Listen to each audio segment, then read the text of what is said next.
In many ways, the world we live in has changed.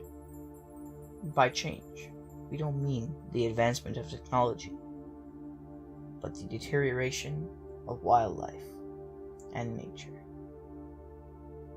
With more and more structures being built, plants and habitat for animals have disappeared, leaving these poor creatures without a home, without food, and without a sustainable ecosystem. This not only strips away their primary needs, but also makes them prone to harm from humans. Living things need to perform 5 procedures to survive: consume, excrete waste, reproduce, respirate, and grow, all of which they can do in a conservancy. Conservancy, or protected area, is a segmented forested land whose purpose is solely to allow animals and plants to perform these 5 procedures. But what does a conservancy look like? We had to find out.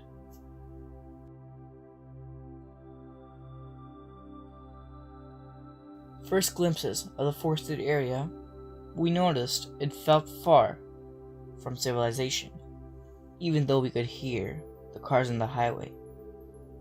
Although we didn't find many animals, the ones we did amazed us, specifically the squirrels.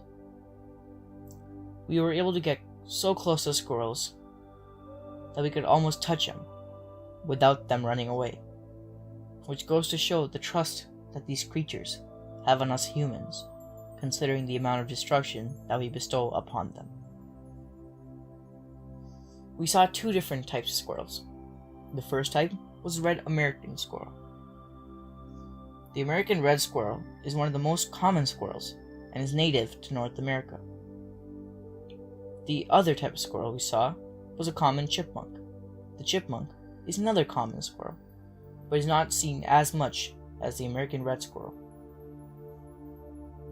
Moving further in, we started seeing information signs of the types of creatures that can be spotted. We were able to spot some birds, but weren't able to identify which ones they were.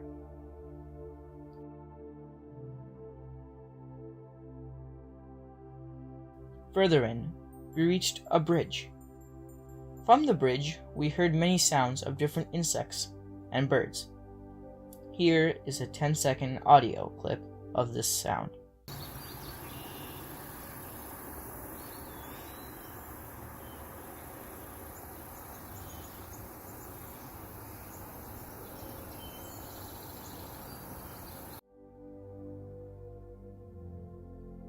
From the bridge, we found what may have been 3 fuller's toads.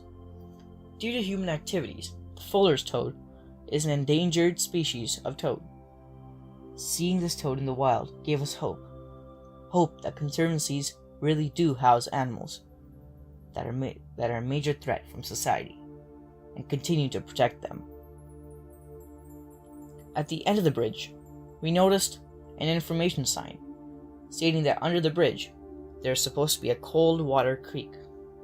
Yet, there was no such thing. We decided to venture off the designated trail to look to see what could have blocked the stream. This is what we saw.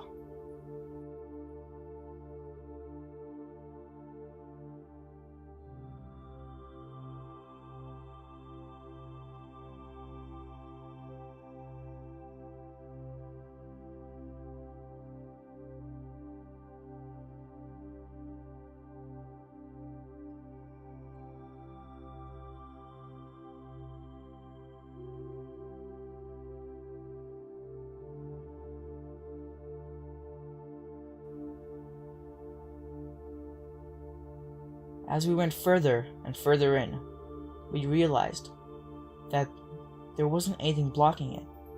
It had merely dried out. A creek that housed many types of fish and hydrated many animals had met its end. It goes to show how human actions interfere with the home for animals. We also noticed some fungus that had grown on the trees that had fallen into the dry creek. This was a fungus called the artist's conch. This fungus grows on the roots and the trunk of the tree, sucking the nutrients and eventually making the tree fall over. After being attacked by a scourge of mosquitoes, we hopped back onto the trail and continued on with our journey.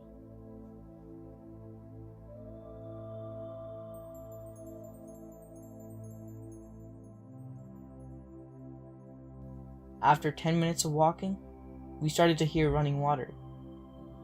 Excited, we ran towards the sound until we reached a river. We tried to look for fish that we could film, but couldn't find any. Nevertheless, we recorded some audio.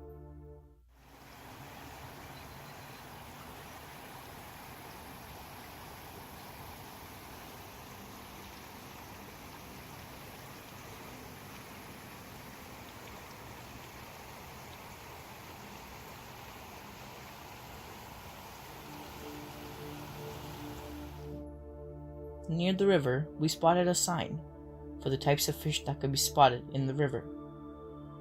The types of fish include trout, salmon, and bass, all of which are thankfully not in danger.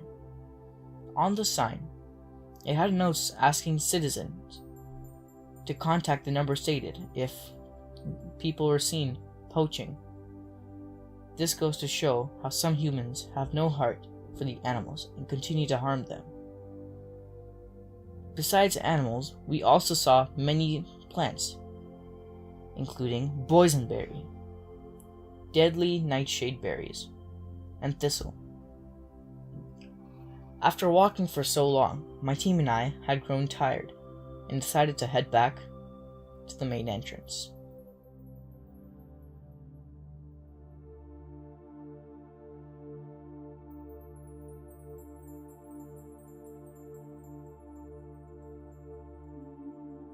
When we reached the main entrance, we saw an educational area for kids that both educated children and helped them connect to nature.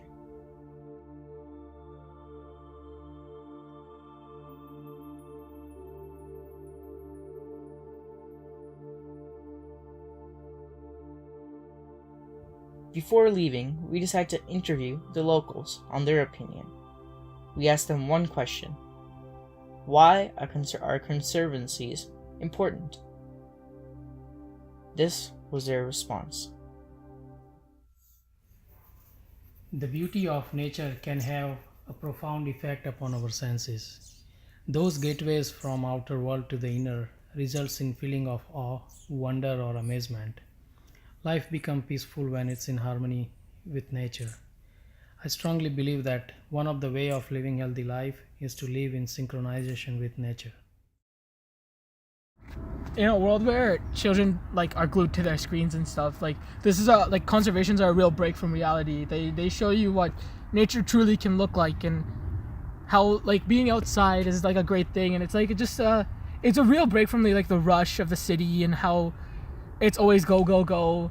It's kind of like a break. It's very tranquil and peaceful. It's how you put it, a place where you can go and be happy. It's like a happy place for people. Conservancies help house animals that cannot live in the man-made society.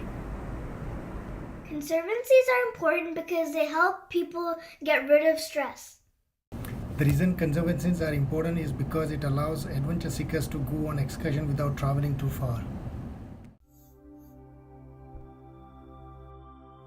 Conservancies are great and all, but they would not be able to work without the cooperation and funding from the public. Find a protected area near you and go check it out. Donate even a small amount and respect the area and its rules. It may take some time, but we can make a utopia for life.